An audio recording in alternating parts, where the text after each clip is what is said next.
On accueille M. Paul Doyon, président de l'UPA de la Beauce, avec nous. Bonjour, M. Doyon. Bonjour. Bonjour. Bien remis sur patte cette semaine? Oui, ça va mieux. La semaine passée, il y a un petit accident, mais là, ça va mieux. Parfait. Et cette semaine, on va aborder quand même un gros morceau de l'agriculture, le côté économique de la chose. Vous allez nous parler, entre autres, de l'aide financière que peut apporter le gouvernement pour les producteurs. Oui, il y a différents programmes.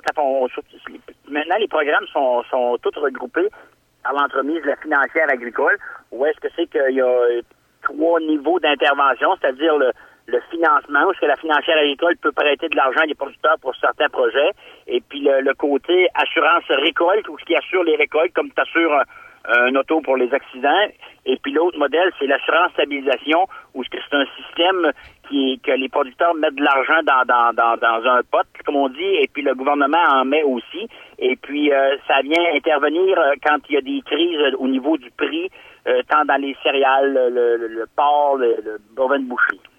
Donc, on va regarder ces 3 programmes-là. Débutons par l'aide au projet d'agrandissement, entre autres, et l'aide financière pour des prêts.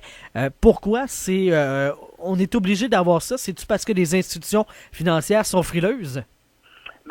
C'est un organisme qui est spécialisé au niveau agricole. Puis, souvent, ces gens-là, ce qui arrive, c'est qu'ils vont cautionner un prêt. Puis après ça, quand tu as ta lettre, là, tu t'en vas, tu as reçu ta lettre d'acceptation, tu t'en vas à la Caisse populaire ou à la banque, puis là, tu fais du financement conventionnel. Mais ces gens-là sont spécialisés, puis il y a un accompagnement pour les activités agricoles. Et puis, c'est un peu comme la SCHL quand on achète des maisons. C'est un peu ce même modèle-là. Mais c'est du monde spécialisé dans le financement d'activités agricoles, puis c'est une grande partie de leurs activités. La financière agricole du Québec, donc, qui va aider, parce qu'il y a beaucoup de choses qui coûtent du gros cash, de la grosse argent, de l'équipement, des étapes, tout ça, c'est des gros investissements pour un individu. Oui, c'est sûr. Et puis, la financière, il y a aussi au niveau Financement agricole Canada, c'est au niveau du fédéral, où est-ce que c'est un organisme également qui est habilité à faire du financement agricole. Deuxième portion, l'assurance récolte. On le sait, l'agriculture, c'est directement relié avec les conditions météo. Il y a des années meilleures, mais il y a des années qui vont moins bien. Et il faut donc essayer de stabiliser le tout. Oui, ça, c'est là depuis les années 70, où est-ce que c'est comme une différente assurance qu'on prend. Là, c'est que le producteur lui assure ses récoltes et puis ses besoins alimentaires pour son troupeau. Et puis, si le rendez-vous, si la nature est pas au rendez-vous quand arrive la fin de la saison, il peut aller chercher des indemnisations dans ce fonds-là. Puis ça, c'est pareil, là. Au fil du temps, plus que tu es indemnisé, plus que ta cotisation va augmenter, là. Tu as un historique de rendement, puis si tes rendements sont pas bons année sur année, à un moment donné, c'est ta cotisation qui va augmenter selon la zone, là. Donc, plus tu es à risque, plus ça va te coûter cher. Moins tu es à risque, moins ça te coûte cher. Puis, dans le but que tout le monde soit finalement assez égal. C'est ça. Et dernier niveau, c'est les programmes d'assurance stabilisation des revenus agricoles. Encore une fois, c'est relié avec Dame Nature en grande partie. Mais là, on touche plus large encore. Au niveau de l'assurance stabilisation, c'est moins relié avec la température, c'est plus relié avec les conditions de marché.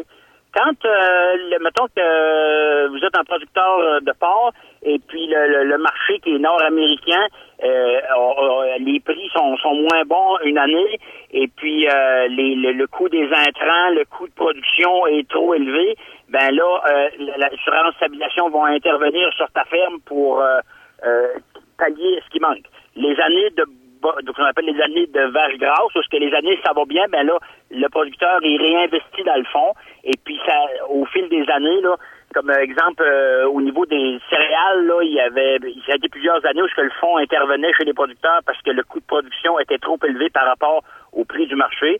Là, depuis les 2-3 dernières années, c'est le contraire, le prix du marché est bon, les producteurs de céréales réinvestissent dans le fond pour être prêts quand il va arriver une autre crise de prix. Et puis, c'est la même modèle dans le porc ou dans le vache-veau, bouvillon d'abattage. Porcelet, il y a 5-6 régimes. Là, l'agneau et mouton également sont couverts par le régime d'assurance stabilisation. Donc, tout ça est pour stabiliser les revenus pour que tu te retrouves pas dans le trouble en raison de la compétition à l'international. C'est c'est ça. Quand on est sur un marché mondial, ben tout le monde sait qu'il y a des bonnes années, des moins bonnes années, les prix varient. Puis souvent, ça dépend pas de notre économie du Québec ou du Canada. Quand on parle d'un marché mondial comme la production du porc, ben c'est le prix du porc est établi à la bourse à Chicago. Et puis c'est beaucoup en fonction de la spéculation des stocks de céréales mondiales. C'est bien compliqué. Puis le prix, les prix mettons, de la viande de porc est beaucoup influencé par toute cette mécanique-là.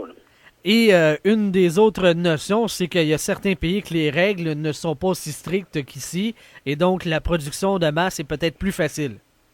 Oui, ça c'est un autre événement qui fait que le fait qu'on soit dans un pays nordique, quand on parle de production de céréales, ben on n'a pas les mêmes rendements qu'on peut avoir au Brésil ou en Argentine.